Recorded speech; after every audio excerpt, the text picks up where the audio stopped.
ফিলিস্তিনিদের জন্য আসা ত্রাণের ৭৫%ই আটকে রেখেছে ইসরায়েল। এতে মানবিক সংকটে গাজার প্রায় ২৪ লাখ মানুষ। যুদ্ধবিরতি চুক্তি লঙ্ঘন করে ইসরায়েলের এমন কর্মকাণ্ডের বিরুদ্ধে নীরব ভূমিকায় যুক্তরাষ্ট্র। একই সাথে উপত্যকা জুড়ে চলছে হত্যাযজ্ঞ। লেবাননেও হামলা অব্যাহত রেখেছে জায়নবাদীরা।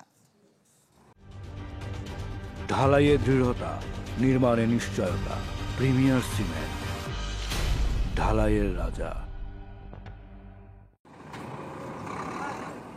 ক্ষুধাকে অস্ত্র বানিয়ে ফিলিস্তিনিদের হত্যায় মেতেছিল ইসরায়েল।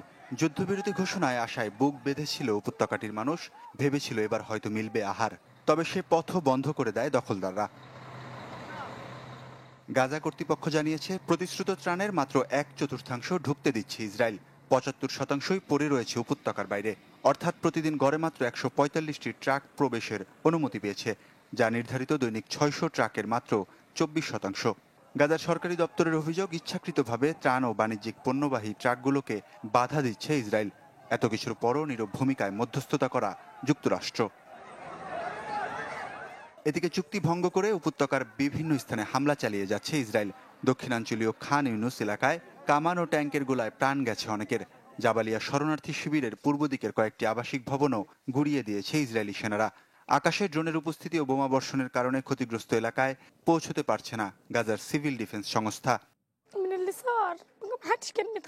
বোমা হামলায় নিহত শিশুর কি এমন দোষ ছিল?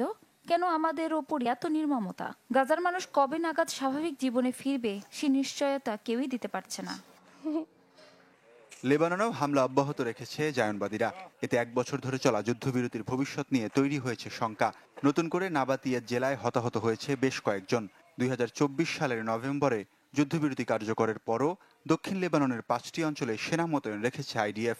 প্রতিদিনই চুক্তি লঙ্ঘন করে হামলা চালাচ্ছে নেতানিয়াহু বাহিনী। জাতিসংঘের তথ্য মতে, যুদ্ধবিরতি কার্যকর হওয়ার পর থেকে ইসরায়েলি বাহিনী লেবাননে অন্তত ১১১ জন বেসামরিক নাগরিককে হত্যা করেছে। ওয়ালিউল্লাহ ফারুক, চ্যানেল 24।